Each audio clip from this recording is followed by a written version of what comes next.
Nchi ni yetu sote na uongozi ni dhamana.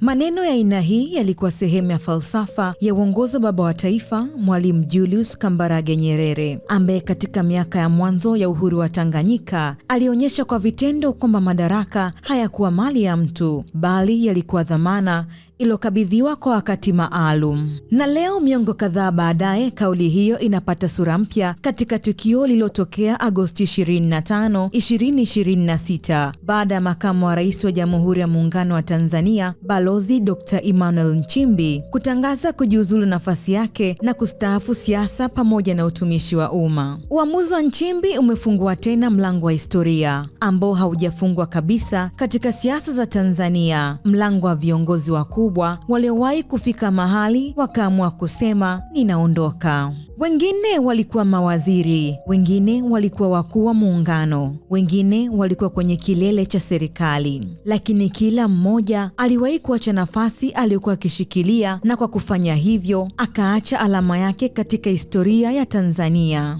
Katika historia hiyo, jina la Ali Hassan Mwinyi linaonekana mapema Januari 22 mwaka 1977. Mwinyi wakati huo akiwa kama waziri wa mambo ya ndani alijiuzulu wadhifa huo kufuatia matukio ya mauaji yaliyotokea katika mikoa ya Mwanza na Shinyanga. Uamuzi huo ulihusishwa na uwajibikaji wa kisiasa kutokana na matukio yaliyotokea katika eneo lililokuwa chini ya dhamana ya wizara yake. Lakini kama wasemavyo wakale, mti wenye matunda ndiyo hupigwa mawe. Kuondoka kwake hakukuwa mwisho wa safari yake ya uongozi. Miaka michache baadaye, Mwinyi alirudi kwenye safu ya juu ya uongozi, na mwaka 1985 akawa rais wa Jamhuri ya Muungano wa Tanzania, akiongoza nchi kwa miaka 10. Kisha alikaja jina la Aboud Jumbe, mmoja wa viongozi waliowahi kuwa na ushawishi mkubwa katika historia ya mwanzo ya muungano. Januari 29 mwaka 1984 ndio siku Jumbe alitangaza kujiuzulu nyadhifa zake kuu, ikiwemo nafasi ya rais wa Zanzibar na makamu wa rais wa Jamhuri ya Muungano wa Tanzania. Kuondoka kwake kulifanyika katika kipindi ambacho kulikuwa na mjadala mzito kuhusu muundo na mustakabali wa muungano wa Tanganyika na Zanzibar, na jina lake likabaki kwenye kurasa muhimu za historia za kisiasa nchini. Miaka ikasonga, Tanzania ikafika Februari 7 mwaka 2008, tarehe ambayo jina la Edward Lowassa lilivuma kwa nguvu katika siasa za taifa. Mmasai kutoka kule milima ya Monduli, Arusha, alitangaza kung'atuka katika nafasi ya waziri mkuu, ikiwa ni baada ya ripoti ya kamati teule ya bunge kuhusu mkataba wa kampuni ya Richmond Development Company wa kuzalisha umeme wa dharura kuibua maswali mazito kuhusu mchakato huo. Akiwa bungeni jijini Dodoma, Lowassa alisema, nimetafakari kwa makini sana jambo hili. Nadhani tatizo ni waziri mkuu, kwamba ionekane waziri mkuu ndiye amefanya haya. Tumuondolee heshima au tumwajibishe kwa niaba ya chama changu, kwa niaba ya serikali yangu. Nimeamua kumwandikia rais barua ya kumwomba niachie ngazi. Nafanya hivyo kwa moyo mweupe kabisa ili kuonyesha dhana ya uwajibikaji, lakini kutokubaliana na utaratibu uliotumika kusema uongo ndani ya bunge kwa kumsingizia mtu. Kujiuzulu kwa waziri mkuu kulikuwa tukio kubwa la kisiasa, na kwa muda likawa moja ya habari zilizotikisa zaidi serikali ya awamu ya 4.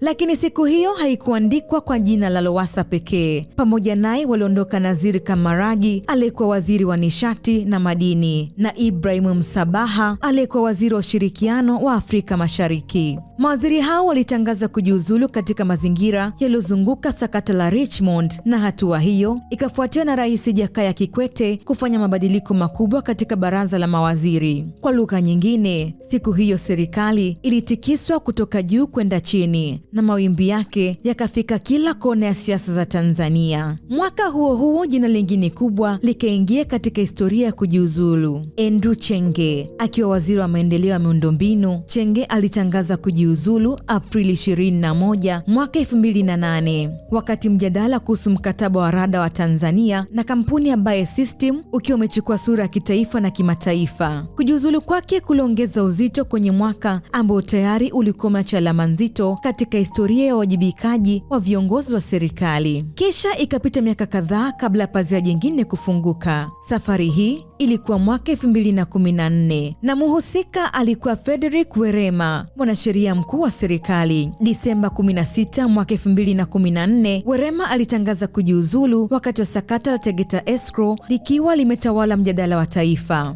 Sakata hilo lilihusu fedha zilizokuwa kwenye akaunti ya Tegeta Escrow na maswali yaliyohusu uhalali wa namna fedha hizo zilivyoshughulikiwa. Kuondoka kwa Werema kukawa sehemu ya mfululizo wa hatua za kisiasa zilizofuatia mjadala huo. Mwezi mmoja baadaye, Januari 24 mwaka 2015, jina la Profesa Sospeter Muhongo, waziri wa nishati na madini, nalo likaingia katika ukurasa huo. Muhongo alitangaza kujiuzulu katika kilele cha sakata la Escrow. Kwa wakati huo, tukio hilo liliongeza uzito kwenye mjadala mpana kuhusu uwajibikaji wa viongozi na namna serikali inavyopaswa kuitikia maswali mazito yanapojitokeza kuhusu taasisi zake. Miaka 10 baadaye, mwaka 2025, jina la Humphrey Polepole likaibuka katika mazingira tofauti. Julai 13 mwaka 2025, Polepole alikuwa balozi wa Tanzania nchini Cuba. Alitangaza kujiuzulu nafasi yake kidiplomasia. Katika barua yake alieleza sababu mbalimbali zilizomfanya afikie uamuzi huo, akigusia masuala ya utawala, haki na mwelekeo wa kisiasa nchini. Tangazo lake likawa habari kubwa na kuongeza jina lingine katika orodha ya viongozi waliowahi kutangaza kuachia nyadhifa zao. Na sasa Agosti 25 mwaka 2026, historia imepata ukurasa mwingine wenye jina la Dr. Emmanuel Nchimbi. Bila kuhitaji kusimulia kila hatua ya safari yake, jambo moja tayari limeandikwa. Makamu wa Rais ametangaza kujiuzulu nafasi hiyo na kustaafu siasa pamoja na utumishi wa umma. Tukio hilo limerejesha kwenye vichwa vya habari swali ambalo historia ya Tanzania imekuwa ikilijibu kwa nyakati tofauti: nani huamua wakati wa kuondoka, na kwa nini uamuzi huo hubaki kukumbukwa?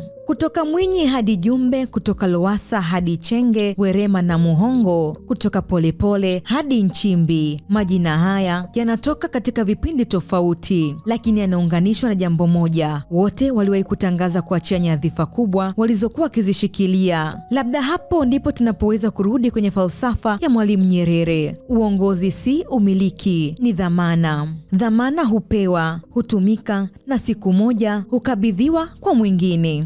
Imeandaliwa na Ramadhani Mshana na kusimuliwa nami Consolata Chaliga wa Ayo TV.